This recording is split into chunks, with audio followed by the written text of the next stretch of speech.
ఇచ్చేది అనంత వెంకటరామరెడ్డి. అభివృద్ధి అంటేనే అనంత వెంకటరామరెడ్డి.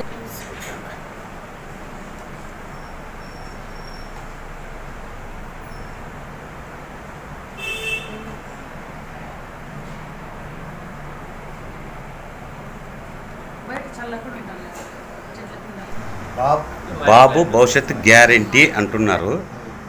మీ అభిప్రాయం చెప్పండి మీ మాటల్లో. బాబుకే భవిష్యత్తు గ్యారెంటీ లేదు, ఇంకా బాబు ఇంకోరికి భవిష్యత్తు గ్యారెంటీ గురించి చెప్పేది ఏంటి? రేపు ఆయన బెయిల్ ఉంటుందో క్యాన్సిల్ అవుతుందో, లోపల ఉంటాడో బయట ఉంటాడో తెలియనటువంటి పరిస్థితుల్లో ఆయన ఉంటే ఆయన మిగతా వాళ్ళందరికీ భవిష్యత్ గ్యారెంటీ గురించి చెప్పేది ఏంటి? సర్పంచ్ గారు, మీరు గెలిచిన తర్వాత అనంత వెంకటరామరెడ్డి గారి ఆధ్వర్యంలో మీ కాలనీకి ఏవే పనులు చేసినారు చెప్పండి కొన్ని. మా రాజుకాళి గ్రామ పంచాయతీకి మేము గెలిచిన తర్వాత రోడ్లు, కాలువలు, పెద్ద బ్రిడ్జి ఫస్ట్ మేము గెలిచిన వెంటనే 3,36,00,000 అన్న ఆర్డర్ కాపీ మాకు ఇచ్చారనమాట. మీరు సర్పంచ్గా మీరు గెలిచిన తర్వాత శాంక్షన్ చేశాం మేము. వెంటనే మీరు ఫస్ట్ నేను వాళ్ళతో మాట్లాడతాను కాంట్రాక్టర్తో అని చెప్పేసి మాట్లాడించి, అసలు మొన్న వరదలు వచ్చినప్పుడు రాజుకాళి గ్రామ పంచాయతీ నుంచి ప్రజలు పాల ప్యాకెట్ కూడా బయటకు పోగొక్కున్న పరిస్థితి వచ్చింది. ఆ బ్రిడ్జి వేసిన తర్వాతనే ఎంత ప్రశాంతంగా ఉందంటే రాజుకాళి ప్రజలు ఇంకా ఒక 100 సంవత్సరాలైనా కూడా తలుసుకుంటారు అనంత వెంకటరామరెడ్డి అన్నని. ఈ ప్రభుత్వంలో ఇంత పని జరిగినందుకు ఎక్కడ కూడా మూల ప్రాంతాల్లో కూడా చిన్న కాలువలు, రోడ్లు ఎక్కడ కూడా ప్రాబ్లమే లేదు. ఇంత ప్రాబ్లం లేకుండా మంచిగా జరిగింది మేము సర్పంచ్ అయిన తర్వాతనే. మేము ఎండబడి, ఎందుకంటే మేము పాతోళ్ళు, ఇది 4వ సర్పంచ్. ప్రతి చోట మేము ప్రతి సందు మాకు తెలుసు, ప్రతి మనిషి మాకు తెలుసు. ఇంటికి వెళ్తుంటాం, మాకు బాగా క్లోజ్గా, మాకు అసలు ఫ్యామిలీ మెంబర్స్గా ఉంటారు వాళ్ళందరూ కూడా. అన్ని పనులు కూడా కనుక్కొని మేము దగ్గరుండి కూడా రోడ్లు, కాలువలు చిన్నది కూడా మన రామయ్య కాలనీలో పట్టాలు ఇప్పించేసినాము, గణనాయ కాలనీ పట్టాలు ఇప్పించినాము మేము సర్పంచ్ అయిన తర్వాతనే. అన్ని పనులు ఓటేసు గత 20 ఏళ్ళుగా ఇందిరమ్మ ఇల్లు కట్టినప్పుడు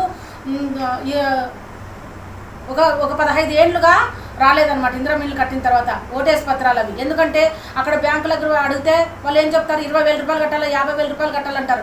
మేము అనంత వెంకటరామరెడ్డి అన్న దృష్టికి తీసుకెళ్ళామన్నా, ఇంతకుముందు మన ఇల్లు కట్టుకున్నారు వీళ్ళు ఒక 15 ఏళ్ళ ముందు ఇందిరమ్మ ఇల్లు అని చెప్పేసి, వాటికి ఓటేసి పత్రాలని అక్కడే ఉన్నాయన్నా ఇవ్వలేదంటే ఆయన హౌసింగ్ ఆఫీస్లో మాట్లాడి వాళ్ళతో కనుక్కొని ప్రతి ఒక్కరు కూడా లిస్టు తీసుకొని 10,000 కట్టేవాళ్ళు, 20,000 కట్టేవాళ్ళు, వాళ్ళ స్కీము ఏ స్కీమ్కి శాంక్షన్ అంటే అర్బన్ కానీ రూరల్ కానీ శాంక్షన్ అయిన దాన్ని తీసుకొని 10,000 రూపాయలు అయితే 10,000, 20,000 రూపాయలు అయితే 20,000. కొంతమంది అయితే ఫ్రీ అమౌంట్ వాళ్ళకి అసలు కట్టాల్సిన 10 రూపీస్ కట్టి కూడా వాళ్ళ పట్ట కూడా ఈరోజు జగనన్న పత్రం ఇవ్వడం జరిగింది.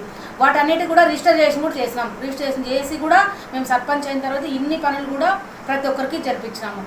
పెన్షన్లు మళ్ళీ ప్రతి నెల కూడా 3 నెలలకు ఒకసారి, 4 నెలలకు ఒకసారి ఒక 10, 20 పెన్షన్లు, 50 పెన్షన్లు మళ్ళీ మొదలు పెట్టినాం. వికలాంగులకి ప్రతి ఒక్కరికి కూడా 3,000 రూపాయలు, ఇంకా వాళ్ళు బెడ్ రెస్ట్ ఉంటే కూడా 10,000 రూపాయలు.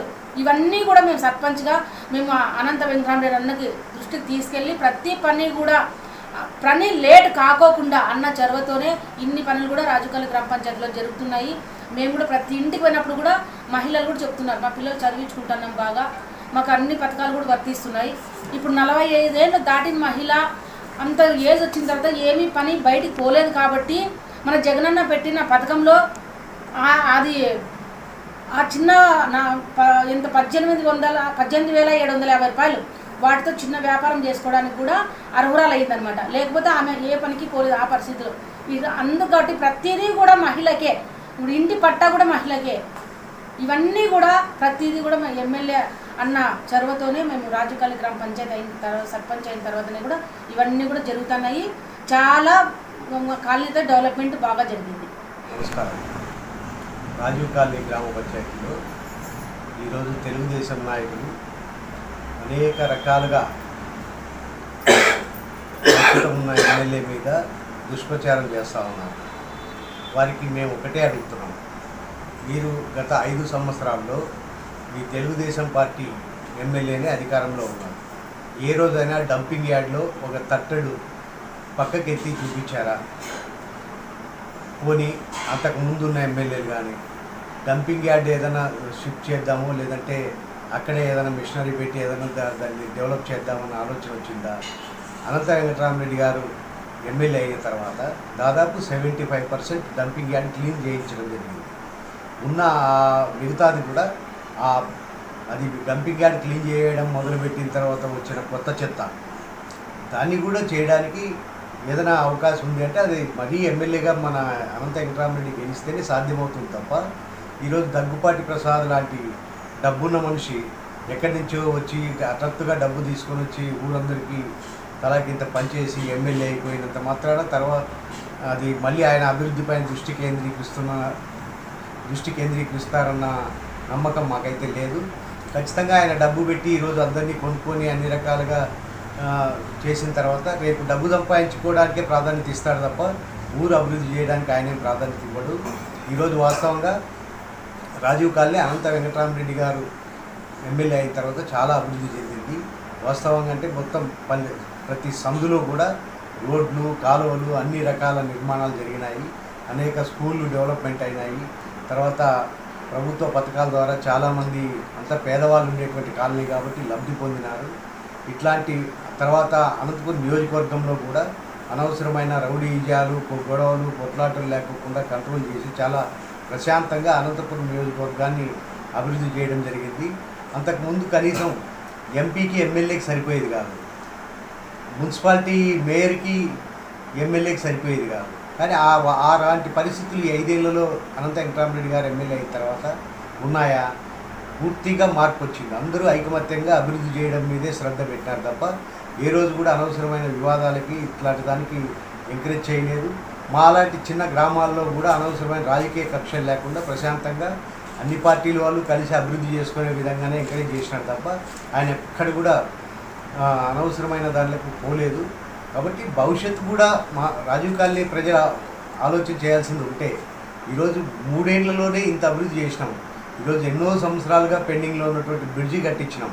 తర్వాత మా మెయిన్ రోడ్డు చాలా అధ్వానంగా ఉండింది, చిన్న రోడ్డు ఉండింది. దాన్నంతా వెడల్పు చేసి వాళ్ళందరికీ పట్టాలు ఇప్పించి అన్ని రకాల వాళ్ళని ఒప్పించి మేము రోడ్డు నిర్మాణం చేయడం జరిగింది.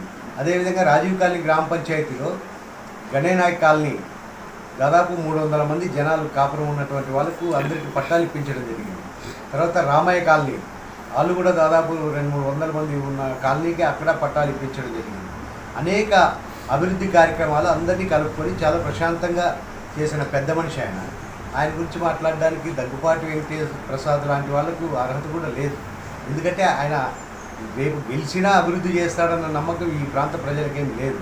ఈరోజు ఈ ప్రాంతంలో మేము చూస్తూ ఉన్నాం, గొర్రెలను కొన్నట్టు ప్రతి ఒక్కరిని డబ్బులు ఇచ్చి 50,000కో, 1,00,000కో, 2 లక్షలకో మనుషులను కొనేంత దరిద్రానికి రాజకీయాన్ని దిగజార్చి ఈరోజు చేస్తున్నారు. అంటే ఇది నాకు తెలిసి భవిష్యత్తులో ఇది చాలా రోజులు జరుగుతుంది అనుకోవడం లేదు. ఇట్లాంటి వాళ్ళు గెలిచే అవకాశం కూడా లేదు. ఎందుకంటే అభివృద్ధి పైన దృష్టి లేని నాయకుడు వాడు ఎంతటి వాడైనా సరే అట్లాంటి వాళ్ళని తీవ్రంగా తిరస్కరించాల్సిందే. ఖచ్చితంగా అనంత వెంకటరామరెడ్డి లాంటి అనుభవం ఉన్న నాయకుడిని, అభివృద్ధి పైన స్పష్టమైన అవగాహన కలిగిన నాయకుడిని ఎన్నుకోవడానికి ప్రజలందరూ సిద్ధంగా ఉన్నారు. ఇదే మా రాజీవ్ కాలనీ పంచాయతీ నుంచి ఎవడు ఎన్ని మాట్లాడినా మా పంచాయతీ నుంచి అద్భుతమైన మెజార్టీ మేము సాధించి చూపిస్తాం. రాజీవ్ కాలనీ గ్రామ పంచాయతీ సర్పంచ్ రెడ్డి ఆశాలి. రాజీవ్ కాలనీ అభివృద్ధి అంటే అనంత వెంకటరామరెడ్డి అన్న తర్వాతనే అభివృద్ధి జరిగేది. అనంత వెంకటరామరెడ్డి అన్నతోనే అభివృద్ధి జరిగింది అనేది 100% పాలు ప్రజలకు అందరికీ తెలుసు. ప్రతి ఒక్కరూ డంపింగ్ యార్డ్ అంటున్నారు, కానీ అది 30 సంవత్సరాలుగా ఉన్న డంపింగ్ యార్డు, ఈరోజు కాదు. అట్లా 30 సంవత్సరాలు ఎంతమంది ఎమ్మెల్యేలు మారిపోయి ఉంటారో వాళ్ళందరూ కూడా ఏది చేసింది లేదు, ఓ పావుల పని చేసింది లేదు. ఇప్పుడు ఆయన ఎమ్మెల్యే అనంత వెంకటరామరెడ్డి ఎమ్మెల్యే అయిన తర్వాతనే దానంతా డంపింగ్ యార్డ్ దాన్ని పౌడర్లాగా చేసి రైతులకి పంపించేస్తూ అదంతా విస్తరణ చేసిన తర్వాత ఇంకా కొత్తగా వచ్చిన చెత్త మాత్రమే అందులో ఉండిపోతుంది. అది గ్రహించుకోకుండా ఉన్న టీడీపీ వాళ్ళు రకరకాలుగా వాళ్ళకి నోటికి ఏది వస్తే అది, ఎందుకంటే ప్రాపగండ చేయడం కోసమే. ఎందుకంటే కాసిన చెట్టుకే రాళ్ళు పడతాయి కాబట్టి చేసే వాళ్ళనే అనేది ఎవరైనా కూడా, చేయకోకుండా మొండి వాళ్ళని ఎవరు అంటారు. మొండెత్తున్నట్లు అది ఉంటుందన్నమాట, వాళ్ళకి ఎవరు మాట్లాడించరు, చేసే వాళ్ళకి అంటారు. రాజీవ్ కాలనీ గ్రామ పంచాయతీ ఎంత అభివృద్ధి జరిగిందంటే 2 సచివాలయాలు, 2 హెల్త్ సెంటర్లు, ప్రజలు చిన్న ఆరోగ్యం వచ్చినా బాగాలేకపోయినా కూడా వెంటనే కూడా అర్ధరాత్రిలో కూడా డాక్టర్స్ని పెట్టేసి వాళ్ళకి వైద్యం చూసుకోవడం జరుగుతుంది అనమాట. ఇంత డెవలప్ జరుగుతుంది. డెవలప్ జరిగిన దాన్ని కూడా సున్నా చేస్తుంటే అసలు మీకు మాట్లాడేకి ఐడియా లేదు. అసలు మాట్లాడేకి సబ్జెక్ట్ తెలియదు. ముఖ్యమైన పాయింట్ సబ్జెక్ట్ తెలిసి అభివృద్ధి అంటే ఏమనేది మీకు తెలియదు. ముందు చెప్పడానికి కూడా అభివృద్ధి అంటే ఏమంటే అభివృద్ధి అంటే ఇట్లుంటుంది అనేది మా అనంత వెంకటరామరెడ్డి అన్నకే తెలుసు, వీళ్ళకి తెలీదు. మొన్న ప్రచారం చేస్తూ మీకేం కావాలా, ఓట కావాలా అడుక్కోండి, మేము కాదనలేదు. చేసే వాళ్ళని మాట్లాడకూడదు. ఎమ్మెల్యే అనంత వెంకటరామరెడ్డిని క్వశ్చన్ చేసేంత దగ్గుపాటి ప్రసాద్కి లేదు, ఆయనకు అర్హతే లేదు అసలు మాట్లాడడానికి. ఆయనకి ఎంత అనుభవం ఉంది ఎమ్మెల్యే అన్నకి, అనుభవం ఉన్న మేము చూసిన వాళ్ళకి మాకు యథాదృష్టిగా మాకు తెలుసు. అట్లాంటి ఆయన్ని క్వశ్చన్ చేసే ఆయనకి రైట్స్ లేదు. ఆయన బాధ ఏదో ఆయన పడుకోవచ్చు. ఈరోజు 1 లక్ష 2 లక్షలు 50,000 ఇస్తూ ఒక కోటి రూపాయలు అనుకోండి రాజీవ్ కాలేజీ పెట్టినాడంటే రేపొద్దున 10,000 కోట్లు వచ్చేది కూడా సొమ్ము చేసుకోవడానికే ఆయన 1 కోటి రూపాయలు ఇచ్చిపోతాడేమో జనాలకి. అది జనాలందరూ కూడా గమనిస్తూ ఆయనకు తెలుసు డబ్బులు తీస్తే ఓట్లు వేస్తారా లేదనేది. ఈ జనాలు కూడా ప్రజలు కూడా ఎట్లుంటారంటే ప్రజలు కూడా ఆలోచన ఉంటుంది వాళ్ళకి, అభివృద్ధి వైపే చూస్తారు కానీ అభివృద్ధి లేని కల్లా మగ్గు చూపరు. ఎందుకంటే 5 ఏళ్ళలో వాడు ఇచ్చిన 1000 రూపాయలు ఎక్కడ సరిపోదు. 1000 రూపాయలు ఇస్తే ఒక రోజుకే అర్ధ గంటే 5 ఏళ్ళ పాటు వాళ్ళ ఇంటికి పోవాలా. రేపొద్దున ఏమంటాడు, నీకు 10 లక్షలు ఇచ్చినారా నువ్వు ఎందుకు వస్తున్నావు అంటాడు. కాబట్టి అదంతా కాకుండా ఎమ్మెల్యే అనంత వెంకటరామరెడ్డి అన్నకి మేము రాజీవ్ కాలనీలో ప్రతి ఇంటికి తిరిగినాము, డోర్ టు డోర్ తిరిగినాము, ఎమ్మెల్యే అన్నతో పాటు తిరిగినాము. మొత్తం అంతా కూడా ఇంటింటికి కూడా ప్రచారం చేసి ప్రతి ఒక్కరు కూడా ముసలాళ్ళు అయితే ముఖ్యంగా పెన్షన్దారులు చాలా నమ్మకంగా మేము వేసేదే జగన్కి ఓటు, ఆయన మమ్మల్ని సాకుతున్నాడు, మా కొడుకులు బిడ్డలు కూడా సాకలేదు అంటున్నారు. కాబట్టి మన అనంత వెంకటరామరెడ్డి అన్న చొరవతోనే మనం ఇన్ని పనులు కూడా మనకు జరిగినాయి. ఆసరా, అమ్మఒడి, విద్యా దీవెన, వసతి దీవెన ఇవన్నీ వస్తున్నాయంటే ఈ ప్రభుత్వం వల్లే. అనంత వెంకటరామరెడ్డి మన ప్రజలకు ఏం చేయాలనేది ఆయనకి బాగా జ్ఞాపకం ఉంటుందన్నమాట. అవన్నీ కూడా మన పంచాయతీకి మన మొత్తం అనంతపురం జిల్లాకి ఆయన వంతుగా ఆయన సాయం చేస్తున్నాడు. కాబట్టి ప్రజలందరూ కూడా ఇదే గుర్తుపెట్టుకున్నారు. ముఖ్యంగా మహిళలు కూడా ఇంతకుముందు చంద్రబాబు ఉన్నాడు చెప్పినాడు గతంలో టీడీపీ గవర్నమెంట్లో పసుపు కుంకుమ కింద డబ్బులు ఇస్తారని చెప్పేసి 10,000 ఇచ్చినాడు. మీరు అసలు కట్టద్దండి అన్నారు. కట్టుకోకుండా ఉన్నా కూడా తర్వాత వాళ్ళకి డ్వాక్రా మహిళలు అక్క చెల్లెలకి ఇది ఇస్తానని చెప్పినాడు. పసుపు కుంకుమ కింద 10,000. సరే 10,000 పసుపు కుంకుమ ఇచ్చినావు, తర్వాత వడ్డీ అసలు కట్టద్దని చెప్పినావు, బ్యాంకులో వడ్డీ. అది కట్టుకోకుండా ఉండిన తర్వాత ఏమైంది, వడ్డీకి 2 వడ్డీలు మారు వడ్డీ వేసి మళ్ళీ వాళ్ళు ముక్కుమిండి వసూలు చేశారు బ్యాంకు వాళ్ళు. ఆయన 10,000 రూపాయలు ఇస్తూ 1,00,000 రూపాయలు కట్టించుకున్నాడు మహిళల దగ్గర. రుణమాఫీ చేశానన్నది ఎక్కడొచ్చింది? ఈరోజు జగనన్న మేనిఫెస్టోలో ప్రకటించిన ప్రకారంగానే ఖచ్చితంగా ఎన్ని లక్షల అప్పు ఉందో పొదుపు సంఘాల మహిళలకి, స్వయం సహాయక గ్రూపుల మహిళలకి అవన్నీ కూడా 4 విడతలుగా మాఫీ చేశారని చెప్పినాడు. అదే మాట మీదే 4 విడతలుగా మాఫీ చేశాడు. ఖచ్చితంగా ప్రతి మహిళ దృష్టిలో కూడా ఇదే ఉంది.